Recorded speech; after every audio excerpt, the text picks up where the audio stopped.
So I'm speaking with Joe Kraemer, who scored Christopher McQuarrie's Way of the Gun, and of course now reuniting with his friend and director again for Jack Reacher. Joe has also done dozens upon dozens of amazing documentaries and smaller films as well. Thanks so much for talking with me today, Joe. Thank you for having me. So I think it's safe to say that you know Christopher McQuarrie quite well. How would you compare working with a director that you're friends with versus a director who is, it's strictly business with? Hmm. Well, I mean, first of all, it's always my hope that any director that I work with, we become friends. It just makes working with somebody so much easier if you have a friendly relationship. That being said, probably the biggest difference between working with Chris, who I've been friends with since I was 15, and a director that I may have met recently, is that Chris has absolutely no problem telling me he hates what I'm doing. So,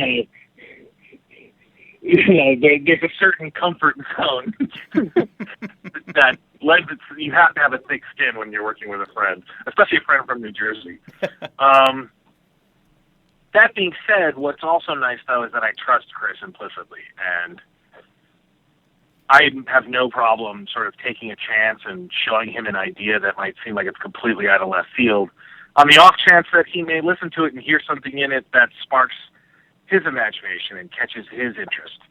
So there's that, having that sort of safety net of friendship really helps. Mm-hmm.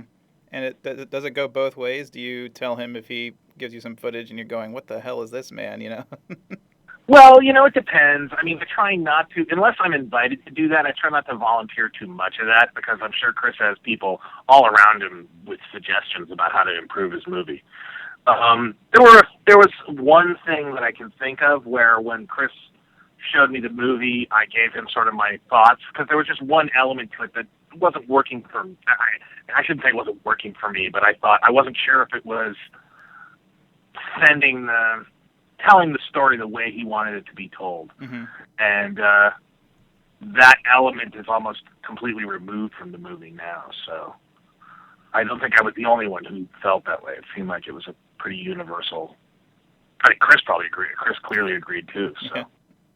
So, I mean, as a composer who has worked with many directors over the years, in your opinion, what are the best traits for for a director to have that you work with? Well, I mean, yeah, that's a good question. Probably the best directors they can make a decision and they can stick with it, and they can understand the impact of their decision, the consequences of it. One thing that's really exciting about working with Chris is that when we recorded the score, we recorded it with 90 musicians all playing at the same time. We didn't break it down into sections and do the strings on Monday and the brass on Tuesday and the winds on Wednesday. And that requires a director who is willing to commit to the mix and the balance of the instruments as it sounds in that take. And we could do 2 or 3 takes of the whole orchestra and, edit together, the takes if there was some question of dynamics or whatever. But generally, Chris had to make a decision on the scoring stage and live with it. And that's more and more rare these days. More and more directors want the composer to record the orchestra in sections so that when they're mixing it against the movie, they can push and pull things against the sound effects. Right. And, that's pretty amazing. That's a great quality for a director to have, is that ability to commit to the mix. Which isn't to say, if a director wanted to do a score broken down like that, that I wouldn't do it, because, of course, I think one of the most important characteristics a composer can have is to sublimate their ego in service of the film and in service of the director. And that isn't always in service of the score, but right, that's the way it goes. So, if those are the best things from a director, what would be the worst traits for a director to have? Well, I mean, obviously, with anything on films, anybody having sort of an out-of-control ego is a problem. A composer, a director, a producer, an actor, whatever. You know what I mean? So Right. anybody who wants to work on film, I think, has to be able to sort of look at their decision-making based on what's best for the film and not necessarily what's best for them as a composer or director or whatever. I wouldn't say that it's necessarily a bad quality for a director to have. It's sort of inevitable, but it can be very frustrating when a composer, obviously, as I'm sure you've heard before, it can be very frustrating when a composer is fighting a temp. Right. And being pushed to copy the temp as close as possible, and sometimes being told to go back and make it more like the temp over and over again until it's just the temp, Yeah. That can be frustrating. But, I can't blame the director for that, except, it's more a question of the process and where the process has come True. due to digital editing, I think, more than anything else. Yeah.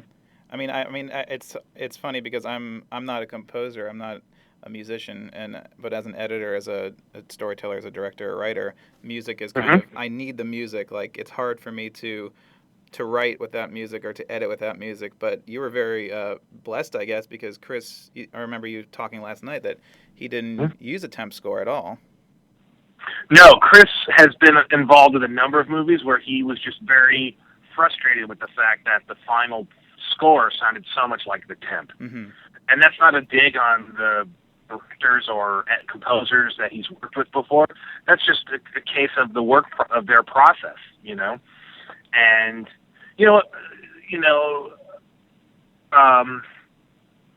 his feeling was that it's inevitable that if you show somebody something, they're gonna latch onto it. Yeah, and the one of the issues that can be tricky with a temp score is that you'll find a piece of music that isn't necessarily the right piece of music, but it changes at the right spots. You know what I mean? Yeah. Or it turns in ways that seem to fit the cutting of the scene, and you end up sort of thinking that that's the right solution to the musical needs of that scene, simply because the chord changes happen to fall at the right places, even though the chords are totally wrong. You know what I mean? And then you sort of end up, as a composer, saying, look what it could be if you did it this way, and they just can't see it because they're like, it's different than the temp, and we trust the temp. You know what I mean? Yeah. It's sort of like if you test a movie with a temp and it gets an 80, you think, well, I've got an 80. That's guaranteed now. You know what I mean? Yeah. If you start messing with the temp, even if you're making it better, they're like, I don't want to mess with my 80, Right. So the directors just get latched onto it and they fall in love with the temp. Right. And even though it's not necessarily the best that music you could have for that scene, it's good enough. And they're like, they don't want to risk losing a single point. And you can't blame them. I mean, so much hinges on test audiences and preview screenings. You can't blame them for not wanting to mess with something that works. But it's still, as a composer, trying to be like, to work in the art form and not necessarily work as a business person. That's the thing as a film composer. You're always balancing those two things too. Right. But I have to say though, after last night watching it, I really loved the film. I wasn't expecting it. I think just the way it was and the way your music was used in it, and how terrific your score was so terrific. And I think anyone listening who's on the fence about seeing it, I assure you, it's not how the trailers I think make it out to be. This isn't a Tom Cruise kicking ass for 2 hours type movie. It's a very calculated action mystery that feels that if it was plucked out of 70s crime cinema. Did you kind of reflect on any classic film scores from that decade to influence you? Yes. Well, when I first saw maybe the first 40 minutes of the movie, I was immediately struck by how much it reminded me of Lumet and Alan Pakula. Dog Day Afternoon, All the President's Men, French Connection. Yeah.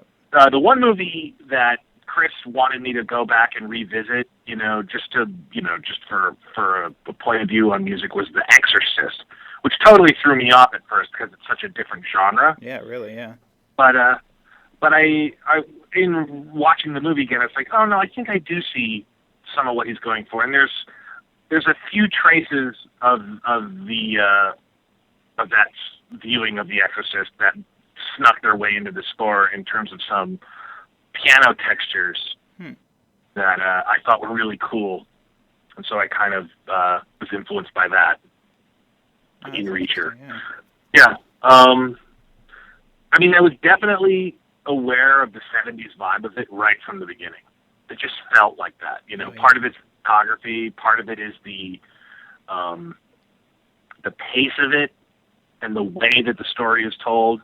It's funny, in the whole year that I've been working on it, it never occurred to me until another critic pointed it out in a review how De Palma-like the opening is. Because De Palma was always doing those tracking shots and long sequences with no, without explicit dialogue, so to speak, but it was more like spying on people. Mm-hmm. And that whole sniper sequence is very De Palma-esque. And I loved it. I mean, it was one of my favorite openings, I think, of all time is Once Upon a Time in the West, which is like no dialogue for, say, 18 minutes. So I was... When you saw that, when you saw that, did you get intimidated, or were you like, ooh, this is a fun playground for me, to start off on? Right. I can't say that I was intimidated as much as I felt like it was a challenge that I wanted to rise to. Mm-hmm. I mean, I did Way of the Gun in 2000, and the movie never really opened. So Chris and I've been waiting, and I know Chris has been waiting. We've been waiting a decade, 10 years, for a chance at a movie like this and this kind of exposure and stuff like this. Right. So I seized every opportunity I could in the movie, right, to do the kind of things that I love to do, or that I love to see in movies. I wasn't too, intimidated, I guess, by writing a score for a large group.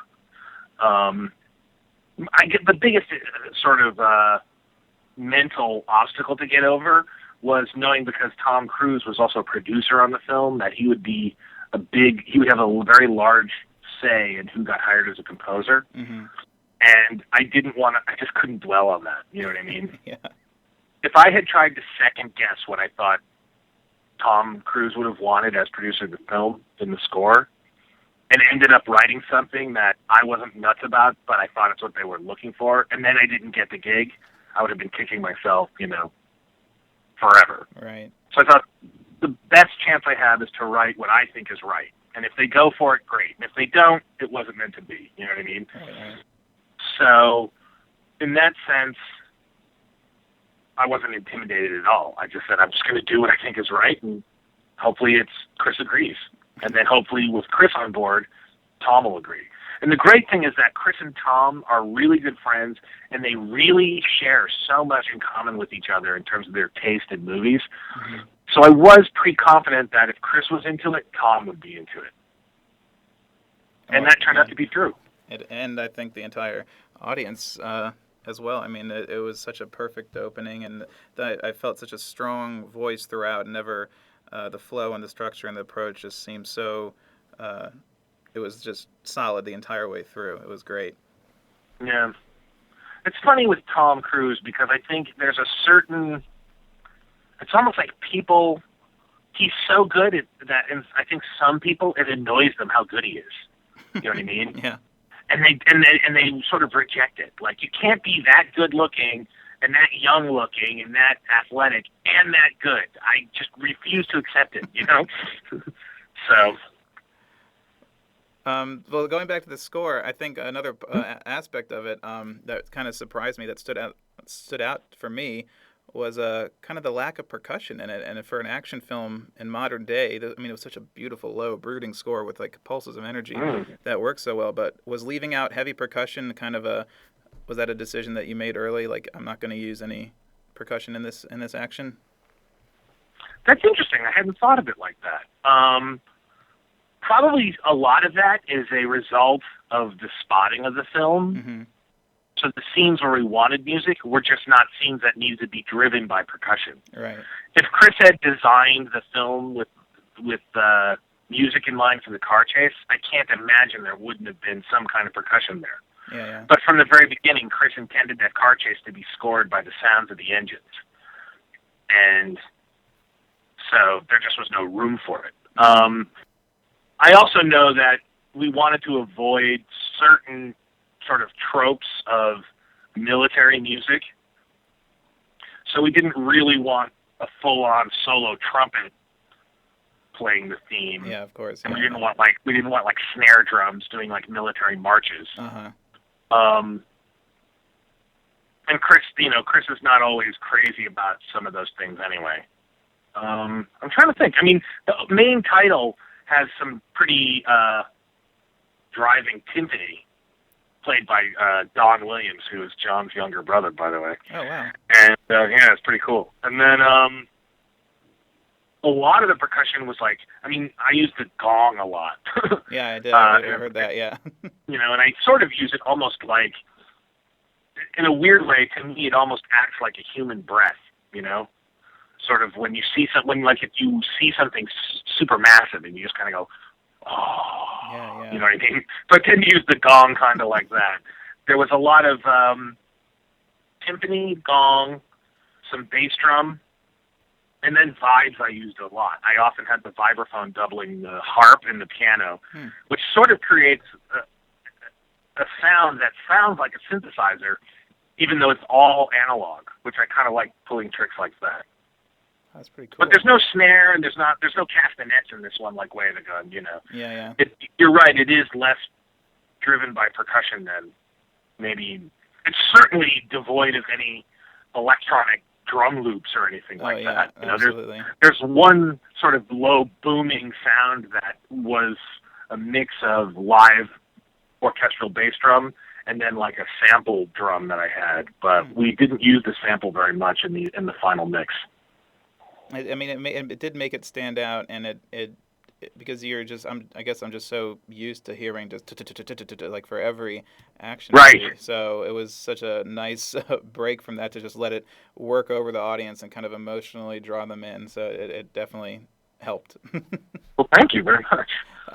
Another thing about the score is silence plays such a huge role in the film. I mean, like you mentioned the car chase, but there are other moments of tension and suspense that really relied on the silence. And how do you determine, as a composer, I mean, I guess just also with the spotting sessions, but as a composer looking at it, how do you determine when you should back off and kind of let a dialogue and the diegetic sound play without any music?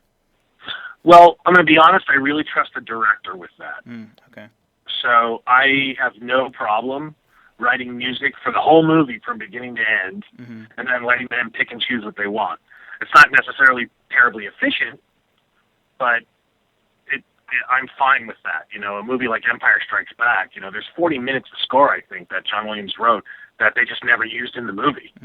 The whole opening there's very little music in the whole opening of that movie, relatively speaking, and yet Williams scored it wall to wall, and they just dialed it out in the final dub. So I think that's a totally valid approach. In the specific case of Jack Reacher, there are 2 or 3 sequences that I scored in mock-up, just because I felt Chris should see what the potential for the scene. That this scene could have something here if he wanted. I'm thinking, for example, there's right before the car chase, Tom Cruise pulls up to the hotel, and Emerson walks out of the hotel and sees Tom, and there's like this back and forth between their faces as they both sort of put it together. And it builds up to Emerson pulling out his gun, saying, "Get out of the car!" And then the car chase sort of begins.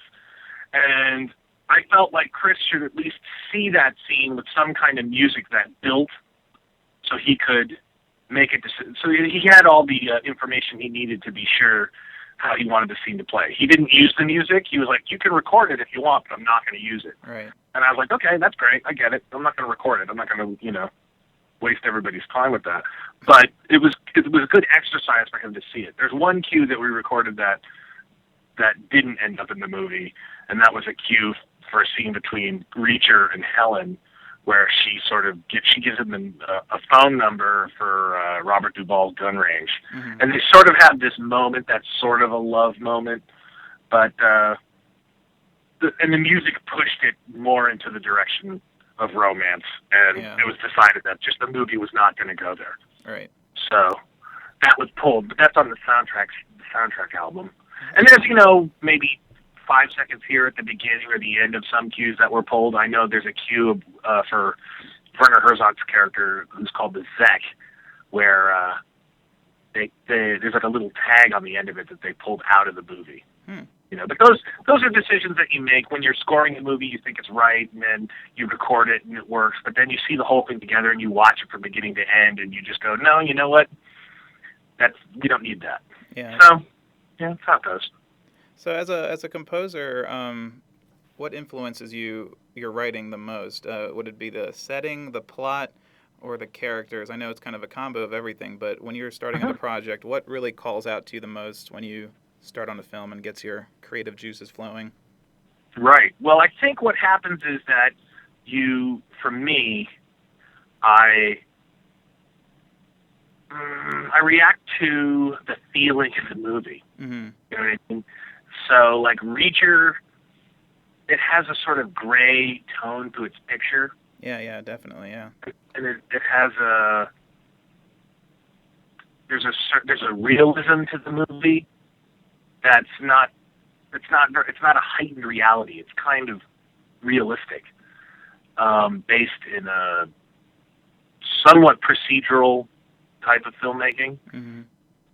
So I felt like the music had to reflect that. And the closest I could come up with was All the President's Men, which is a movie where the film score,